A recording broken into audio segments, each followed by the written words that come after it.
In this video, I'm gonna show you how you can install Immich very easy, very quickly, step by step for beginners. So in the end, you've got your own Google Photos cloud with AI search and all the cool things you expect from a very cool Photos app or Photos cloud. And you have the full control over it. For this video, we will need a server. If you have some at your home, just use this. Otherwise, you could rent a virtual private server or a cloud server, for example, from mivoCloud. They sponsor today's video. So if you need some virtual servers, dedicated servers, but also cloud servers, definitely have a look to their services. And what I really like about mivoCloud is that we can go to the cloud pricing model. And here you see the price calculator. So you can very easily adjust your server and then you'll see how much your server will cost in a month. I really like that feature and haven't seen that feature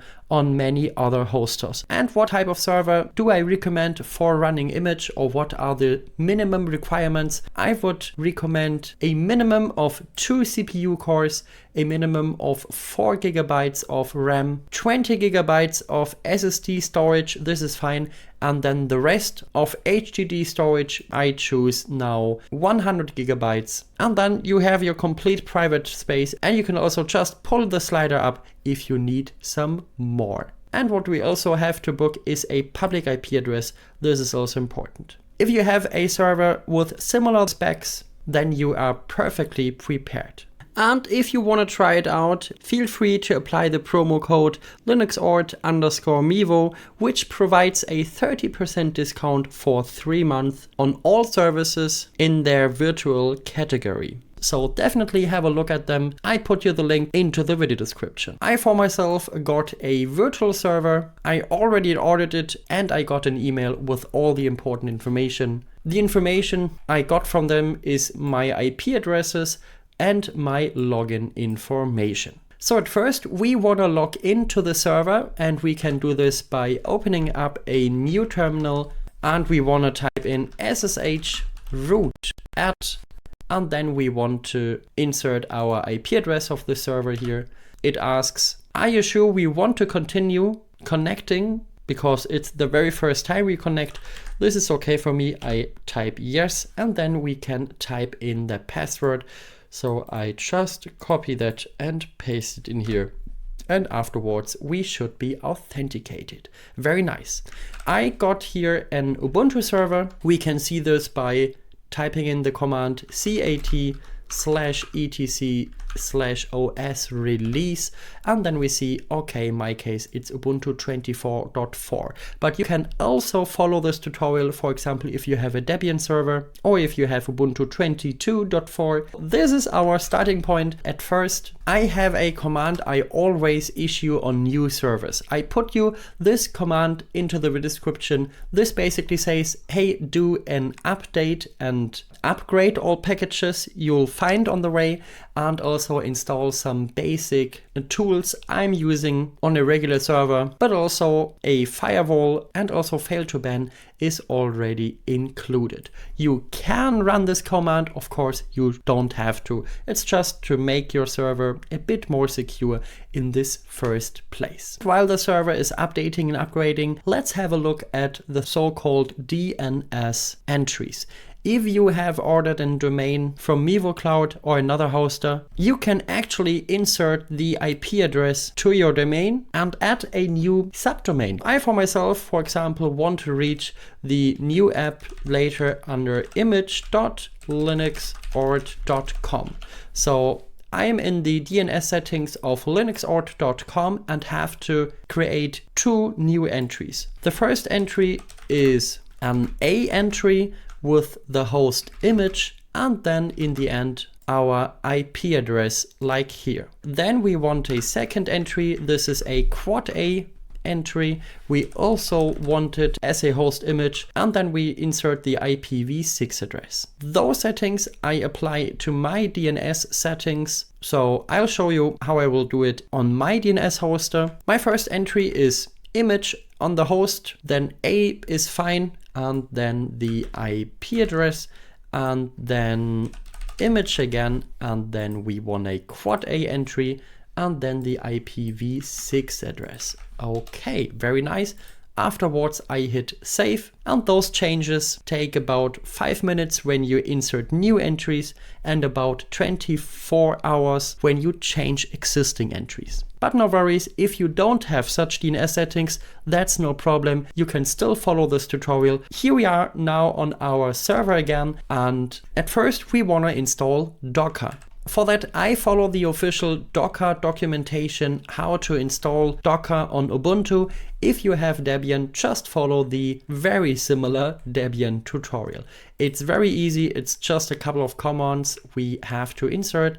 At the first, we have to make sure that no Docker is installed on our server, so I just copy it, paste it into the console, and then this is doing everything, and I hadn't anything installed from Docker, so this is fine. At the next point, we want to set up the apt repository for Docker, so we can just easily install Docker on the very next step. So I copy all of those and just right click, paste, and type enter, and then it's doing the rest. Very easy. And now we can install very easily Docker with this command. We install Docker Community Edition, and we also want to have the Docker Compose plugin with us. So I type in enter, and then it is installing everything we need. Afterwards, just making sure that we are on the same page, we can check if Docker is properly installed by running this command sudo docker run hello world. So I type in this command here, and if everything's fine, we see a hello from Docker message after a couple of seconds, and then this looks great. Perfect. Now we have set up Docker and we can continue with the Immich installation. I put you the link to the Immich documentation right into the description. At the very first step, we want to create a new folder, and I call it Immich. We can do this with the command make directory Immich. This is great. And then I change my directory into this new Immich folder. Now we need to download 2 files which are kind of having the building recipe for Immich in it. And the first command is this wget command for Docker Compose YAML. So I just copy this command here and paste it in here. Press enter, very easy. We just downloaded this file and we download the other file, a .env file. This is also quite important. Now we want to populate our env file, and we can do this by opening a text editor like Vim or Nano. I'm going with Nano today because it's the more easier one. So I just type in nano.env. So I type in enter, and then we can choose at the very first point, upload location, where the files should be stored. If you have another hard drive attached to the server, you can find this out by lsblk, and there you see which different hard drives you have, and you also see the mount points. Assuming my current server has an additional hard drive on the mount point /data, we want to store this information, of course, on /data and not on our main system. In my case, my server is big enough. I can store everything on my main hard drive, so I don't have to change anything here. But for all other people who have a dedicated storage disk, you want to change this to the mount point, for example, to /data and then Immich if you want. I personally do not have such a hard drive right now. Then we can choose another database, data location. Honestly, I don't recommend changing this variable.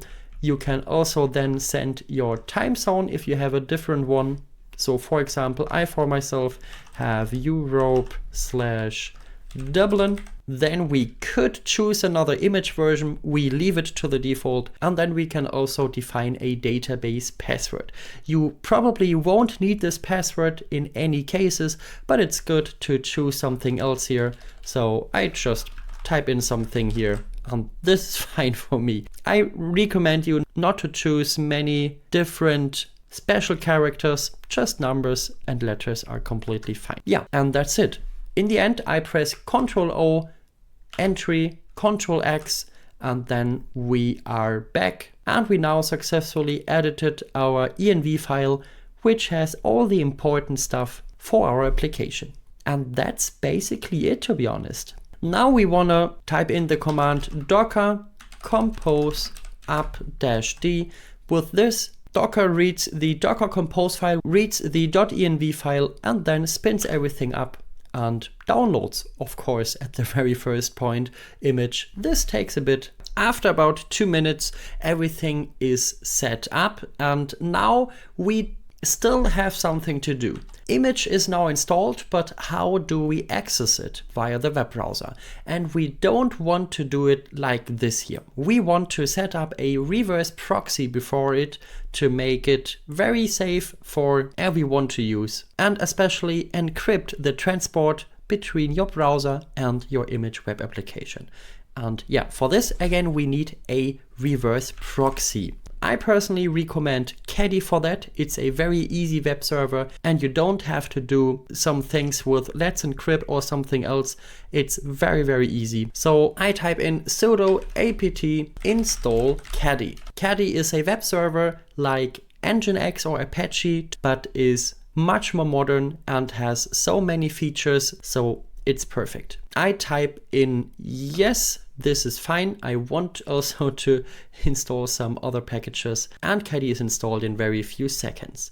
Now we want to set up Caddy and say Caddy, hey, we have an Immich web app installed and I want to reach it under the following address. And now it depends if you added some DNS entries for your server or you didn't. In the first part, I show you how to access Immich without a DNS entry, and we will just use the IP address. In the second part, I will show you how you can very easily reach Immich under this domain you set in your DNS entry. So at first, I open up with nano again the file under /etc caddy file, and the C of caddy file is written in a capital letter, and there we see our file. And what we want to change the colon 80 to the IP address, and I just paste the IP address of the server, so like this. Right click paste is fine, or Ctrl+Shift+V when you are on Linux. We wanna comment out this line here just by typing in a hash in front of the line, and also we wanna comment out this line file server. We also don't want this, but we comment in the reverse proxy line, so I remove the hash, and the 8080 I change to the port 2283. So 2283, this should be all the same for your Immich application. And that's basically it. I press Ctrl-O, Enter, Ctrl-X, then we wrote the Caddy file, or we saved all the changes, and now we want to restart the Caddy web server. I do this with the command systemctl restart Caddy, just to apply our changes.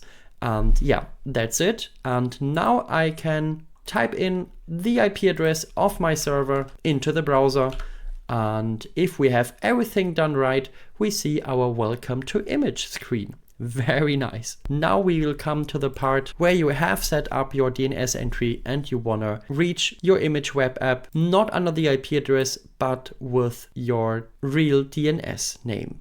So for that, we open up the caddy file, and then we just insert in front of this bracket our full DNS name. In my case, immich.linuxort.com. You don't need anything with HTTPS or Let's Encrypt. Caddy does it completely automatically on its own. And then you just have to ensure that those both lines are commented, and then this line is uncommented, and you changed the port to the 2283 port.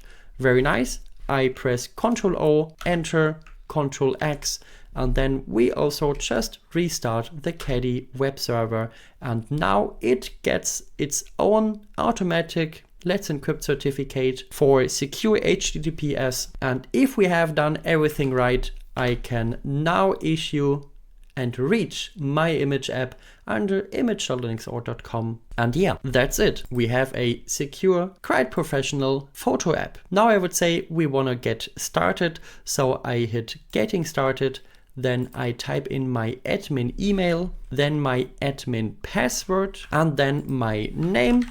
And yeah, this is fine. Okay, I type in sign up, and then we can just log in with our email and with my password I just gave a few seconds ago. I type in login, and then we see welcome Jean. Let's get your instance set up with some common settings. At first, we want to choose the theme. Do we want to have a dark or light theme? I stayed for the dark theme here, so I go to the language. You can change your language if you want, that's fine. I go to server privacy. We see some map and version check features. I personally would keep them on, but of course you can switch both off. Then we go to user privacy. If we want, we could enable Google Cast, but that I don't want to. And then we go to the storage template where it creates its own folder structure. We keep it off for today, but of course you can try this out as well. I go to backups. It just shows you, please have 3 total copies of your data. This includes 1 offsite copy and 2 local copies. So 3 copies, very good rule, not only with photos, but with other things. So make sure in the long run, you also have a backup of your photos, maybe on an external hard drive, just to be sure in the worst case you don't lose your photos. Then we also could download a mobile app. You can download it from the App Store, from Google Play, or from F-Read. Most of the photos nowadays we take with our smartphone, of course. And then I hit done, and then we are done. Here we are with Immich. Of course, you can just now download the app and just log in onto your private Immich instance, but we can also just upload some photos from our computer. I have just some photos in my file manager. I just drag and drop them into this window here, and then we see all those photos are uploaded. And later we can just search on things with our photos because they are automatically analyzed by AI inside your own server. So this is so nice. So later I can, for example, just search for horse and we will see some horse images. But this will need some time. We can actually see what the image is doing by going to our profile here and then to administration. Here we see lots of administration settings, but we also see on the left side our job queues. And here we see what's currently running. So we see some smart searches are running and some face detection is running. So if you upload pictures from yourself or from other people, it really nicely recognizes all the people on the photos, and you can just very easy give the people a name and then you can just search for the people. So very, very nice. It also does OCR and this smart search detection, but of course this takes a bit time. So Immich has a lot under the hood. Of course, you can also create multiple users here. There is no quota, there are no licenses. Oh no, you can't just have 4 users or something like that. It's an open source app and I really like Immich for what it is. It's a great photo cloud where you can just upload all your photos. It categorizes them, it remembers the faces, and you can just use very cool AI search capabilities with this Immich app, and that all for free. You just need to care about the hardware. If I open up an image, we can share the image, we can download it, of course. We see all the information. When you actually take a photo with your smartphone, there's a lot more information. It also then recognizes the people on there. But you can also edit the images very quickly. So you can just crop them, you can rotate them, you can mirror them. So it can't do too fancy features, but it's all right. Just a very sleek and modern mivoCloud. So that's it for today's video. If you want a follow-up video, how to secure your server with backups, and maybe also installing some other very cool self-hosting open source projects, let me know it in the comments. And thank you again to mivoCloud for sponsoring this video. If you found this video helpful, please leave a like and subscribe to this YouTube channel. And if you want to see more stuff about servers here on Linuxort, please let me know. So now I wish you happy archiving your photos and see you in the next one. Bye.